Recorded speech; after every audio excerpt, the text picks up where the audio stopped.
5 তারিখ বিশ্ব পরিবেশ দিবসের দিন আমরা আমাদের সকল সদস্য যে ইউনিটগুলি আছে পজিটিভ বার্তার পরিচালনায় সকলে অন্তত 5টি করে বৃক্ষরোপণ করব এবং বিভিন্ন ধরনের অ্যাওয়ারনেস ক্যাম্প সারা দেশেই বিভিন্ন অংশে আমরা পরিচালনা করব।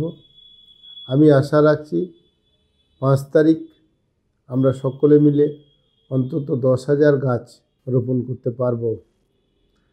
এই বৃক্ষরোপণ এবং বিভিন্ন সচেতনতা শিবির আমরা সারা বছর ধরেই পরিচালনা করব।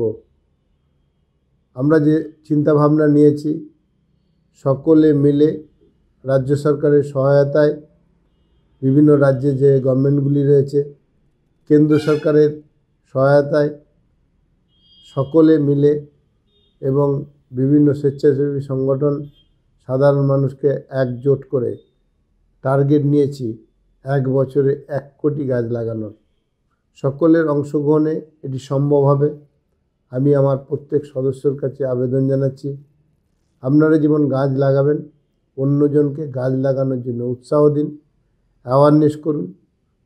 ব্লকে প্রতিটি ব্লকেই আমরা এই অ্যাওয়ারনেস কর্মসূচি রাখব, সঙ্গে সঙ্গে আমরা বৃক্ষরোপণ করব। এতে সকল সদস্যদের যেমন অংশগ্রহণ একান্ত জরুরি, সাধারণ মানুষ যাতে অংশগ্রহণ করে সে ব্যাপারেও প্রত্যেকে সচেতন হওয়ার জন্য বিশেষভাবে আবেদন জানাই। নমস্কার।